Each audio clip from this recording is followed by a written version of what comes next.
श्री शिवाय नमस्तुभ्यं। जय श्री महाकाल। भक्तों, आप सभी लोग जानते होंगे कि साल 2024 की पहली सोमवार अष्टमी आने वाली है, जो कि भक्तों मार्च के महीने में पड़ रही है और मार्च के महीने में ही महाशिवरात्रि का दिन भी पड़ रहा है। इसलिए भक्तों, इस बार मार्च का महीना पूर्ण रूप से भगवान शिव की कृपा का सबसे बड़ा महीना है। इसलिए भक्तों, आप लोगों को मार्च का महीना बिल्कुल नहीं छोड़ना है, क्योंकि इसी मार्च के महीने में पड़ रही हैं सोमवार के दिन पड़ने वाली अष्टमी। और सोमवार की अष्टमी भक्तों साल में बहुत ही कम पड़ती हैं। इसलिए भक्तों, जिस दिन सोमवार की अष्टमी है उस दिन को आप लोगों को बिल्कुल नहीं छोड़ना चाहिए। और सोमवार की अष्टमी का दिन भगवान भोलेनाथ को प्रसन्न करने का सबसे उत्तम दिन होता है। और यह दिन भगवान शिव और माता पार्वती जी के मिलन का दिन भी होता है, जिस दिन भगवान शिव जी की शिवलिंग के सामने 64 योगिनी नृत्य करती हैं।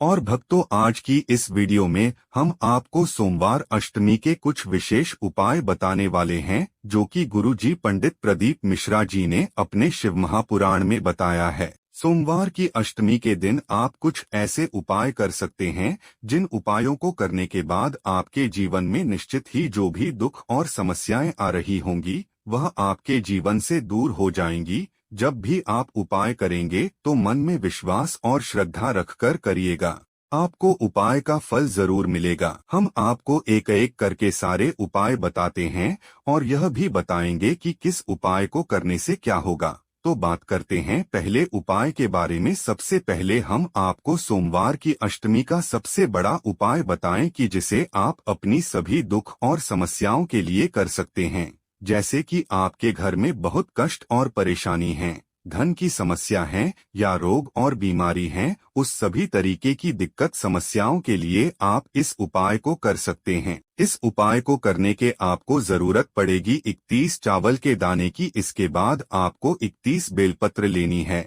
और सबसे आखिर में आपको 31 हरे मूंग के दानों को लेना है। इस उपाय में आपको सोमवार की अष्टमी के दिन सुबह सुबह 31 चावल के दाने, 31 बेलपत्र और 31 हरे मूंग के तैयार करके रख लेना है।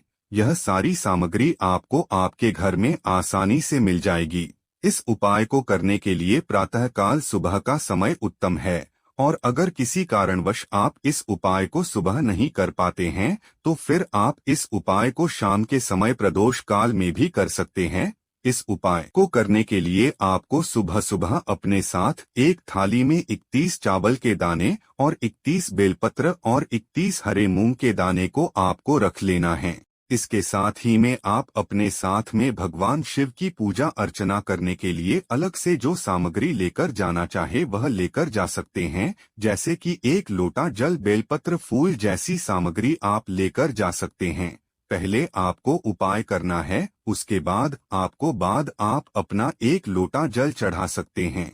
आपको सबसे पहले भगवान शिव जी के मंदिर पहुंचना है और भगवान शिव जी के मंदिर पहुंचकर मंदिर के प्रांगण की चौखट पर आकर रुक जाना है और अपने वह 31 चावल के दाने निकाल लेना है। वह चावल के दाने आपको भगवान शिव जी की चौखट पर अपने मन की कामना करते हुए समर्पित करना है। आप यह चावल के दाने चौखट पर किसी भी साइड समर्पित कर सकते हैं। अब आपको मंदिर के अंदर प्रवेश करना है और नंदी महाराज के पास आकर रुक जाना है। अब आपने देखा होगा नंदी महाराज का एक चरण हमेशा उठा हुआ होता है, तो आपको अपने हरे मूंग के दाने निकालकर अपने मन की प्रार्थना को करते हुए वह 31 हरे मूंग के दाने भगवान नंदी के उस उठे हुए पैर के पास में रख देना है। अब आपको भगवान शिव जी की शिवलिंग के पास में आना है और अपनी वह 31 बेलपत्र निकाल लेनी है। इन 31 बेलपत्र पर आप चाहे तो पीले चंदन का टीका बीच वाली बड़ी पत्ती पर लगा सकते हैं।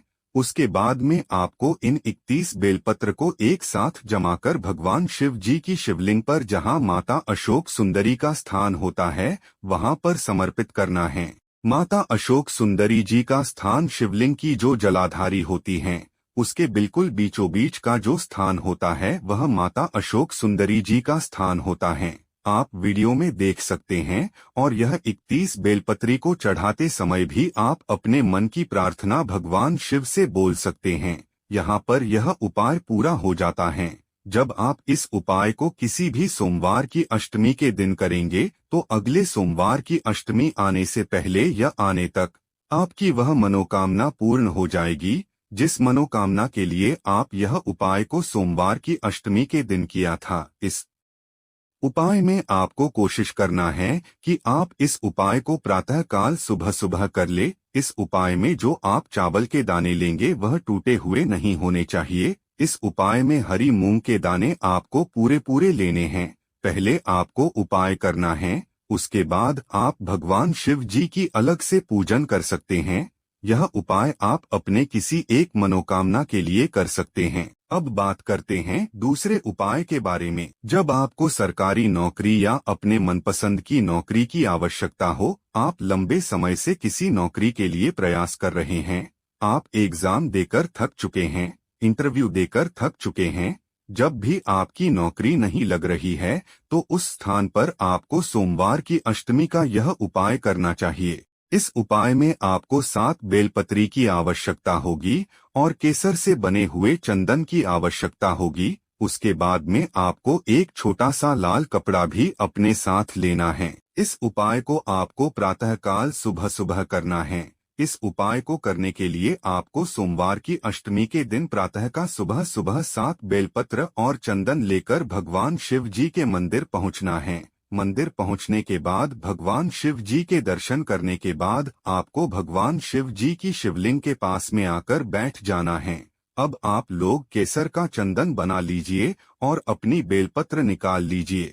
बेलपत्र की दोनों साइड की पत्तियों में से पहली पत्ती पर माता जगदम्बा जी के नाम से केसर के चंदन से बिंदी लगानी है और दूसरी पत्ती पर गणेश जी और रिद्धि सिद्धि के नाम से केसर के चंदन की बिंदी लगानी है।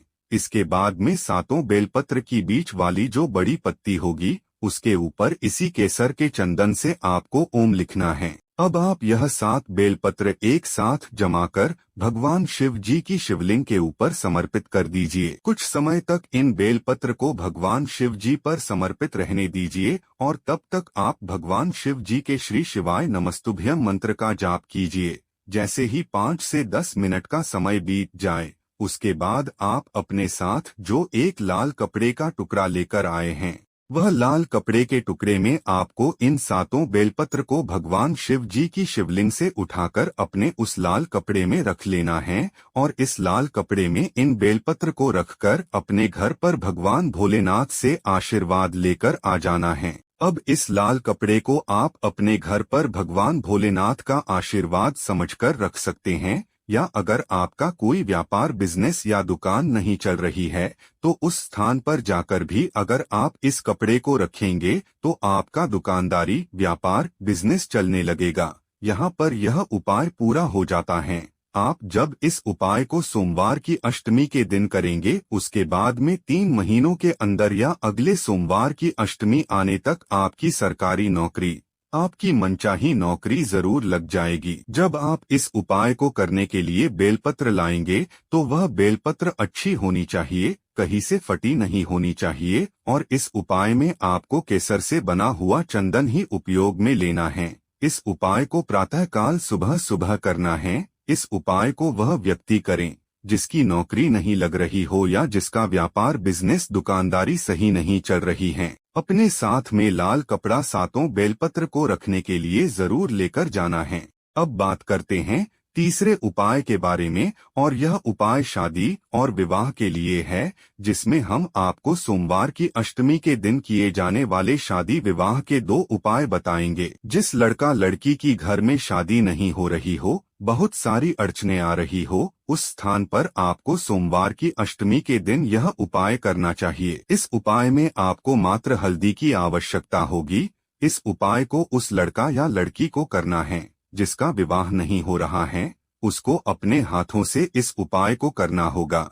इस उपाय में आपको अपने लड़का या लड़की के साथ में भगवान शिव जी के मंदिर जाना है। अपने साथ में आपको हल्दी भी लेकर जाना है और अपने बच्चे के हाथ में वह हल्दी दे दीजिए और उस हल्दी से अपने बच्चे की उंगली से भगवान शिव जी की शिवलिंग की जलाधारी के ऊपर जो माता अशोक सुंदरी का स्थान होता है वहां पर 7 बिंदियां लगवानी हैं। भगवान शिव जी की शिवलिंग के ऊपर माता अशोक सुंदरी जी का स्थान भगवान शिव जी की जलधारी के बिल्कुल बीचों बीच होता है। आप वीडियो में देख सकते हैं। अब जिसका विवाह नहीं हो रहा है उसको अपनी उंगलियों से 7 हल्दी की 7 बिंदी माता अशोक सुंदरी वाले स्थान पर लगाना है। उसके बाद में अपनी दोनों हथेलियों को माता अशोक सुंदरी वाले स्थान पर एक बार लगाना है। अब अपने दोनों हाथों की हथेलियों को माता अशोक जी वाले स्थान पर एक बार लगाकर इन हथेलियों को सीधा किसी भी बड़े वाले पीपल के वृक्ष के पेड़ पर 5 छापे लगा देना है। आपकी हथेली में भले ही कुछ ना लगा हो पर आपको पीपल के वृक्ष के पेड़ पर 5 छापे लगा देना है। आपकी हथेली में भले ही कुछ ना लगा हो पर आपको पीपल के वृक्ष के ऊपर 5 छापे अपनी इन हथेलियों के लगानी हैं। यहाँ पर यह उपाय पूरा हो जाता है। इस उपाय को सोमवार की अष्टमी के दिन करने के बाद अगले 3 महीनों में या अगली सोमवार के अष्टमी आने से पहले कभी भी हो जाएगा। इस उपाय में आपको हल्दी का ही उपयोग करना है। जिस लड़का लड़की का विवाह नहीं हो रहा हो उसे अपने हाथों से इस उपाय को करना है और अपनी हथेलियों के 5 छापे पीपल के वृक्ष पर भी लगाना है। यह उपाय आपको प्रातःकाल सुबह ही करना है। उपाय करने के बाद आपको अपने घर आ जाना है। अब बात करते हैं शादी विवाह के लिए दूसरे उपाय के बारे में। इस उपाय को आपको तब करना है जब आपके घर में किसी लड़का या लड़की का विवाह नहीं हो पा रहा हो। उस स्थान पर आपको अपने लड़का या लड़की के हाथों से इस उपाय को करवाना है। इस उपाय में आपको एक लाल फूल की आवश्यकता होगी और चंदन की आवश्यकता होगी। इस उपाय में आपको प्रातःकाल सुबह शुद्ध होकर स्नान करके अपने लड़का या लड़की को लेकर भगवान शिव जी के मंदिर जाना है और वहां पर जाकर अपने लड़का या लड़की के हाथों में वह लाल फूल देना है। उस लाल फूल में आपको चंदन भी लगानी है। उसके बाद में इस लाल फूल में चंदन लगाने के बाद भगवान शिव जी की शिवलिंग के ऊपर माता अशोक सुंदरी वाले स्थान पर अपने लड़का या लड़की के हाथों से समर्पित करवा देना है। माता अशोक सुंदरी जी का स्थान शिवलिंग के जलाधारी के बिल्कुल बीचों बीच होता है। यहाँ पर यह उपाय पूरा हो जाता है। इस उपाय में आप किसी भी तरह का लाल फूल ले सकते हैं जो भगवान शिव जी को समर्पित होता हो। इसमें आपको लाल चंदन या पीला चंदन लेना है। इस उपाय को अपने लड़का या लड़की के हाथों से ही करवाना है। इस उपाय को प्रातःकाल सुबह करना है। हमने आपको सोमवार की अष्टमी के पंडित प्रदीप मिश्रा जी द्वारा बताए गए शिव महापुराण कथा के यह उपाय बता दिए हैं। आप पूरे मन और विश्वास से इन उपाय को कीजिए। आपको 3 महीनों के अंदर या अगली सोमवार की अष्टमी आने तक फल की प्राप्ति जरूर हो जाएगी। अगर इन उपायों को करने में आपको कोई भी समस्या आती है तो उसे आप हमसे कमेंट करके पूछ सकते हैं। आपको जवाब मिल जाएगा। श्री शिवाय नमस्तुभ्यं। जय श्री महाकाल।